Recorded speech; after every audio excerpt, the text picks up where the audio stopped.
Good morning. Thank you for everyone attending this morning, and thank you for your patience. I know you want some information last night. I just want to be correct, as correct as possible when we're giving out information, so that's why we pushed this till 8 o'clock this morning. This news conference will be posted on Facebook Live and also on our website for reference. First and foremost, I'd like you to remember there was at least one innocent victim struck by gunfire last night, and one person lost their life last night, so I'd like y'all to remember them throughout this press conference. I would like to thank, first and foremost, Sheriff T.K. Waters, State Attorney Nelson, St. Johns County Sheriff Robert Hardwick, FDLE, SAC, Mike Williams, ATF Special Agent in charge, Kirk Howard, and our perennial mutual aid partners, Neptune Beach Police Department Chief Mike Key and Atlantic Beach Police Department Chief Vic Guillo. Thank you to the law enforcement officers from those agencies also that came to our assistance last night, and the leaders for each of them, who each of those personally contacted me last night by phone when I was on the scene. They continue to offer any help as needed, and I will be taking them up on that most likely. Most of all, I'd like to thank the Jacksonville Beach Police Department staff who handled those incidents last night with professionalism, dedication, and courage. Without their efforts, I believe loss of life would have been greater. I have the best staff in the country. Earlier this week, one of our intel analysts identified possible gathering of juveniles underneath the pier planned for yesterday, Sunday, at 2 p.m. Anywhere from 250 to 400 juveniles in their late teens arrived at that location. Because of the intelligence information, we proactively had officers assigned to this group. This group engaged in boxing matches, fights, and other incidents, and Jacksonville Beach Police Department had to take action and disperse the crowd. When the crowd was dispersed, that's when the shootings happened. We had, of course, extra personnel already working because we received intelligence concerning this incident. In addition to this, we had TPC, St. Patrick's Day celebrations, and the regular Sunday beach crowd, and the roadways were packed. Because of the high-profile nature of this incident last night, in addition to national media coverage and public interest concerning this topic, I'm sharing as much information with you as possible. I cannot emphasize the chaotic nature of the incident last night. We are currently working 3 separate, unrelated shootings. At this time, there are the details believed to have occurred. Any information is gathered, things may change. I'm telling you, this is only a few hours old. We're giving you the best information we have right now, and I'll emphasize once again, some of this may change. The initial shooting took place in the 400 block of the boardwalk just east of the Best Western Hotel at approximately 7:50 p.m. Officers were already present on scene and on view the shooting, and therefore the response time was 0. We had officers on the scene. As a result, their response time was 0 seconds, like I said. They had immediately attempted to apprehend the suspects and immediately rendered medical aid to the victims' suspects. At approximately 8:13 p.m., officers on viewed a male running by a bar who displayed a pistol and fired a shot. A foot chase ensued, and during the chaos in the downtown area, the suspect eluded officers. That's scene number 2. At 8:31 hours, we responded to a shooting behind Sneakers Bar. I had command staff on the scene who heard the gunfire. I had an Atlantic Beach police officer that almost went on scene immediately. Once again, our response time was a mere seconds. At this time, I decided, based on multiple shooters unknown, multiple victims unknown, to issue an active threat alert to our reverse 911, lock down our bars, and immediately evacuate the downtown area because of the unknown circumstances of the shooter. Last night, once the bars were locked down, our main priority was to secure the crime scenes and escort all innocent civilians from the area and from lockdown businesses.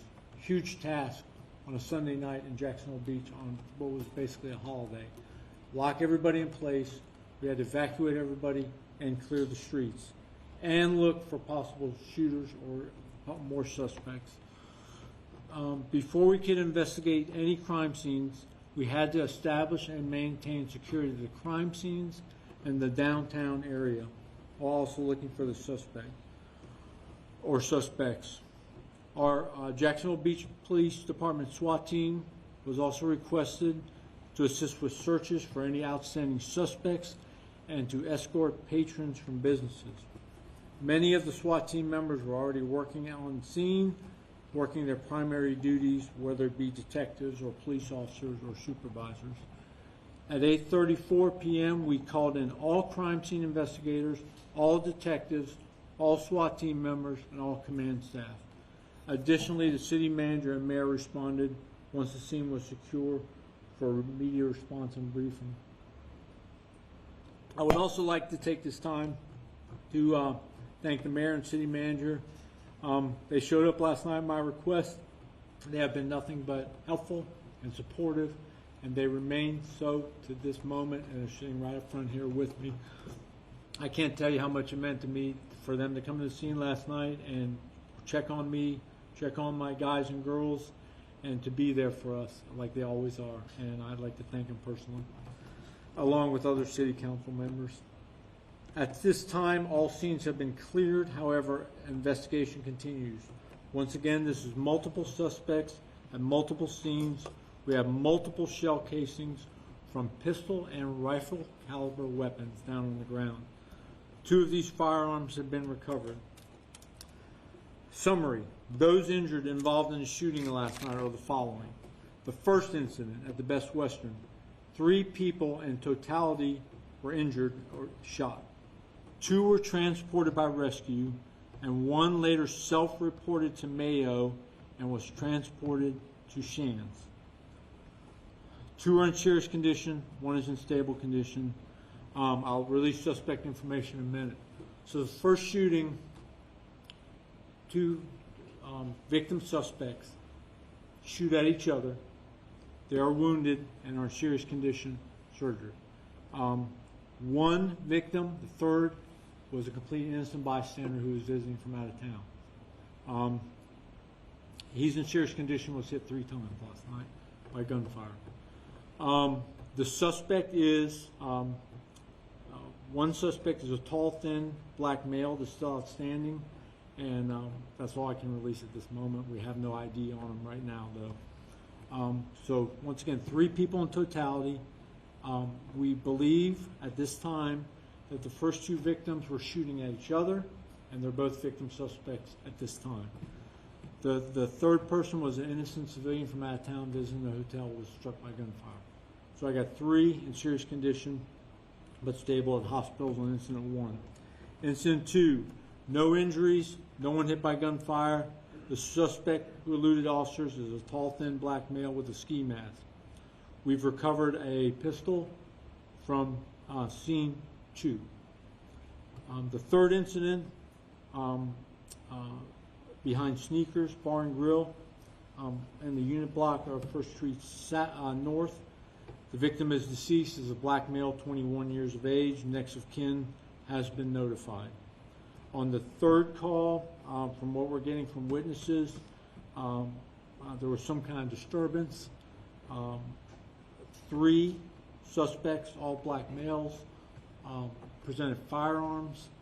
Only 1 person shot their firearm, and that is the description on that suspect is tall, thin, 6 foot tall black male with a short beard. That's all we have on that. And the other 2 suspects that pull firearms but not fire are also black male suspects. We have no further information on that. We are reviewing multiple videotapes. We will take anything we can get from social media, from the police, from tipsters. You can contact us at 247. 904-270-1661. Ask for a detective. Ask for the detective section. Reference the incidents from last night, or you can always call Crime Stoppers. We'll also take any social media that you can send us that you're aware of that's out there now. With that said, I'm going to take some questions. We'll go one at a time. Go ahead, Tanya. Did you have a question for us? Liza, you have anything? Do you have any questions? There was reports of officer firing. We had no officer-involved shooting last night. We have no officers, once we counted for everyone that discharged their weapons. We probably could have an amazing restraint. Officers were concerned about background and the thousands of people running around down there on sidewalks and stuff. Rest assured, though, if they would have presented, the suspects would have met the deadly force criteria, we would have applied that deadly force if we could have, to defend the lives of ourselves or innocent civilians. Any other questions? No officer-involved shootings last night. Any for you? You can Liza, I'll come back to you. Yes, ma'am. Were any of the shooters arrested? No, we have not made any arrests at this time. We're still working on the investigation. Tommy, is that correct? Yes. Okay. We'll work our way back around if you got additional. Yes. Yes, sir. So, is it believed that any of these shootings are gang-related at this time? One of the suspects that self-reported on incident 1 is a certified gang member with through the Jacksonville Sheriff's Office. On incident 1, he self-reported to the hospital. Yes, sir. Is it possible that one of the suspects could have been involved in all 3 of these incidents? From what we can tell at this time, no. We believe they're unrelated based on the first 2 suspects were hit and transported by rescue or self-reported to the hospital.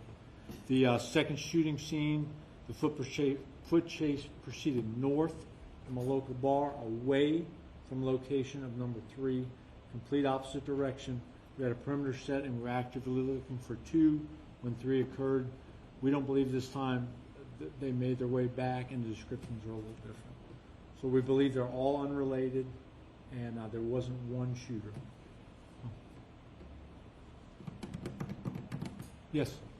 Do we believe that all of the shooters were from out of town, or do we think some of them were based locally?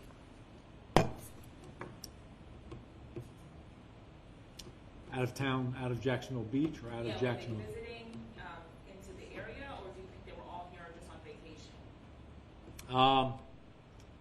I don't know at this time.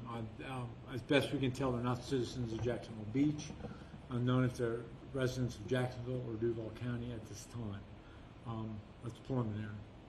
So that's all I have on suspect. I've been contacted by previously before this with the big break on push on spring break enforcement. We had received no solid intelligence from our people or from state agencies or JSO that we were receiving any overflow from down south, if that was your question. Best we can tell, we've received no overflow from any other spring break locations close by. So we can only assume, and it's a very thin assumption, that these are all local Duval County or in the area, Northeast Florida residents. We just have received nothing online to indicate overflow from down south.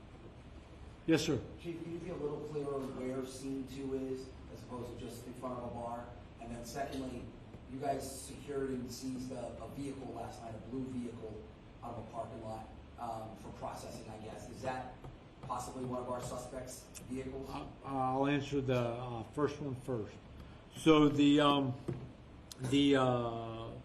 first scene is the 400 block Boardwalk Hotel. You got that. Scene 2 is the north parking lot of a local bar, the Ritz. This had nothing to do with the establishment or someone running through. So that's number 2 location. The Ritz bar, parking lot. Number 3 location is Sneakers behind the parking lot. So when you're looking at everything today, you'll be able to kind of see when you go down there. I'm sure you'll be able to kind of get a view of what we're looking at last night. The actual Ritz parking lot, or that parking lot adjacent to it to the north? It's kind of a continuation from the city parking lot into their parking lot, So heading south in that. heading west into their parking lot from the city parking lot To the east. to, Okay. So, and this was a continuous foot chase. Sure. So, yes. And then the vehicle. Oh, the vehicle. the vehicle was taken, the victim's vehicle, and for safekeeping, we secured the victim's vehicle. Yes, sir. Chief, the fact that one person who had nothing to do with this situation was killed in this incident, I mean, I just want to know, how's your heart feeling right now? For the victims, of course, always, because people come to this city to enjoy themselves. They live here, they visit here, and quite frankly, I'm pissed off. If we have a reputation out here as a law and order city. I'm a law and order police chief. I have complete support of my city council, my city management. I don't think any of y'all that know me, y'all would have the misconception that I'm nothing but a law and order police chief. For those of y'all out there that know me, and this goes back 30 years. And like I've always said, I want you to come to Jacksonville Beach. I want you to live here. I want you to visit.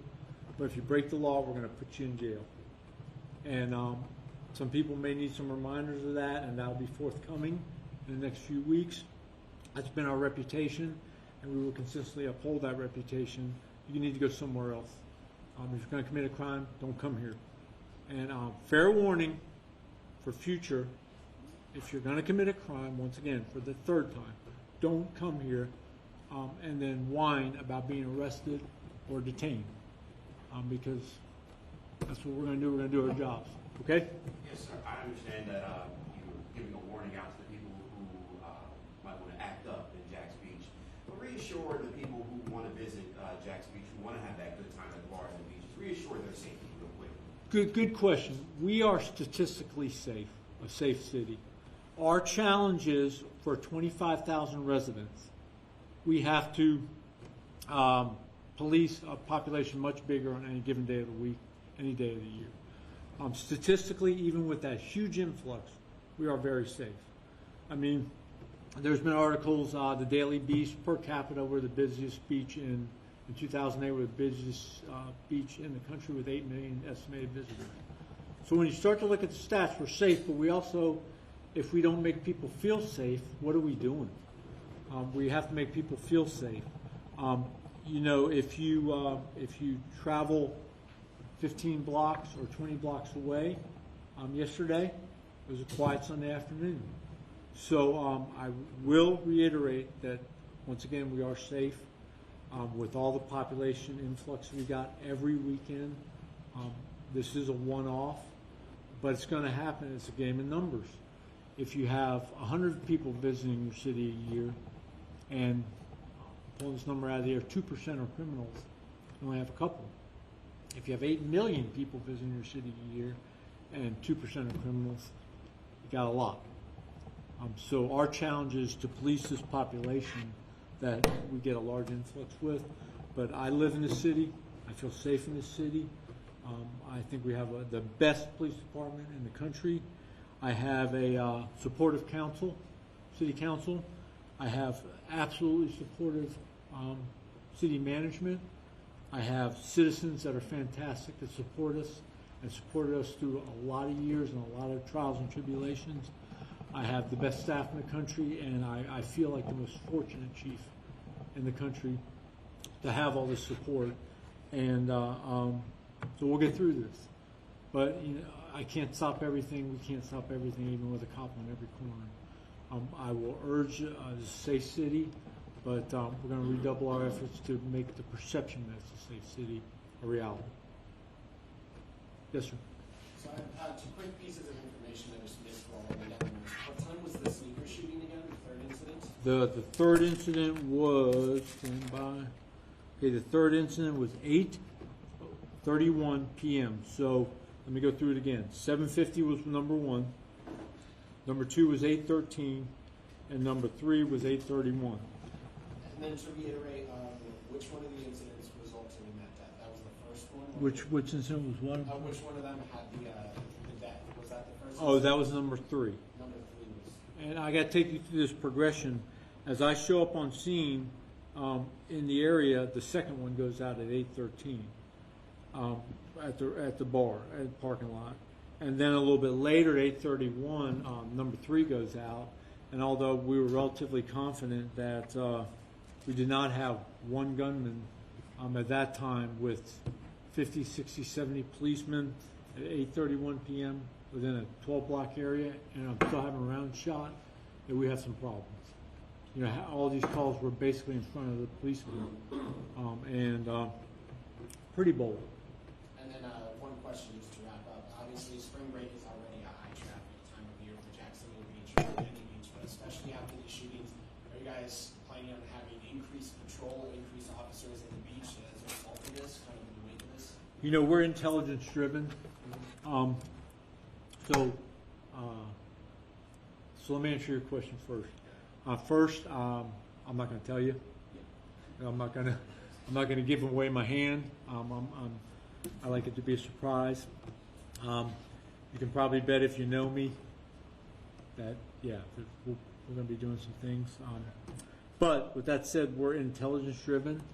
If I go max effort, which is all 70 of my policemen working, and call mutual aid, every weekend that we have large groups of juveniles, big bar crowd, a lot of people on the beach, and a lot of people in the city and on the roadways, we will literally be deploying max effort 365 days a year.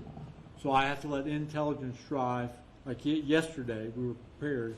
I got to let that intel drive our efforts, because just throwing bodies at problems, when you defend everything, you're defending nothing. You're just riding around, burning your officers off, and wasting money. So, who else? Last question. Yes, sir. Chief, normal festivities going on, if nothing were to happen, that kind of thing, how many officers did you have working the detail? And then with whatever help you were able to get from whoever sent you whatever, how many did you end up with, do you think?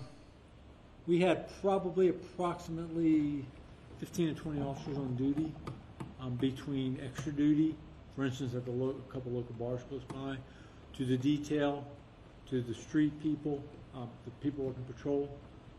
Probably 15 to 20. By the time it's ended up, 60, 70 total officers showed up.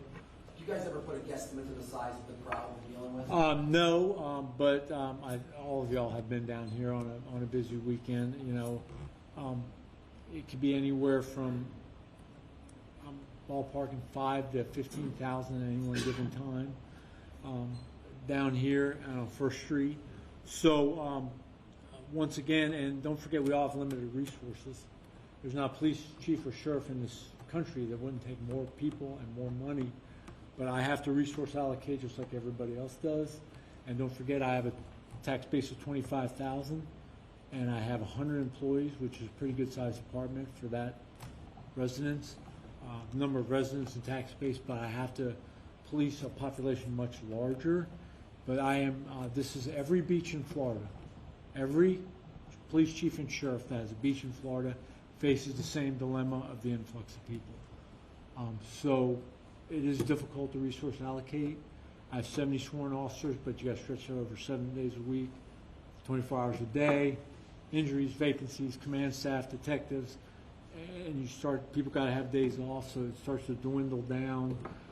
So a lot of people working overtime and extra duty yesterday, and you also have to be careful of that because you burn the people out. Okay, thank you. We're going to wait around after the mayor's here and I'm here. So we're going to end this now. There'll probably be more if we have any follow-up this afternoon, but it'll probably be by press release.